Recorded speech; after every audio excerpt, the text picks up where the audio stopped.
Tere tulemast Võrkturunduse lehele. Minu nimi on Kristjan Kiis. Aeg. Öeldakse, et aeg on kõige väärtuslikum vara. Et aeg on midagi sellist, mis on kõige kallim.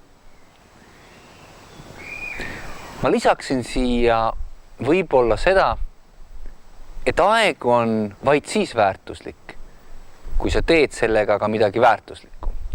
Kui sa väärtustad seda. Kui sa lihtsalt aega surnuks lööd, kas siis on aeg väärtuslik? Ja öeldakse, et õpi aega juhtima. Kuidas seda mõista? Kas sa saad öelda ajale, et võta nüüd see järgmine tund natuke rahulikumalt, mul oleks vaja siin mõni asi ära lõpetada. Teeme selle tunni nüüd, ütleme, 4 korda rahulikumalt, kui tavaline tund läheb.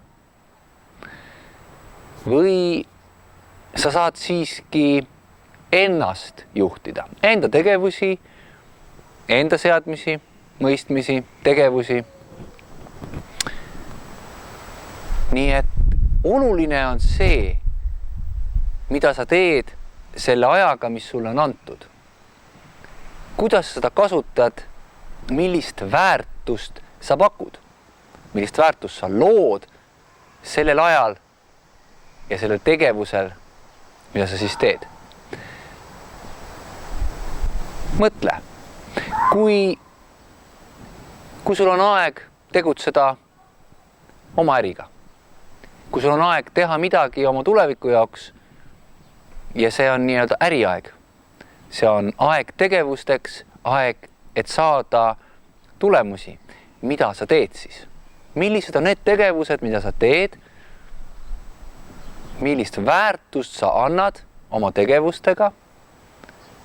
Ja millist väärtust sa soovid saada vastu oma tegevustest? Ma loodan, et sellest videost oli sulle kasu ja sa leidsid siit mõne mõtte. Aga ole nii kena. Kommenteeri siia video alla. Anna märku. Milliseid mõtteid sinul tekkis? Kuidas sina ennast paremini juhid, et sinu aeg oleks väärtuslik või millised oleks sinu nõuanded teistele võrkturunduse grupi vaatajatele, et nemad saaksid rohkem väärtust sellest vaadatud ajast. Minu soov sulle on, et ka sina sooviksid saada professionaalseks võrkturundajaks, sest et meil on parem tulevik. Nüüd lähme ja räägime sellest tervele maailmale. Mina tänan.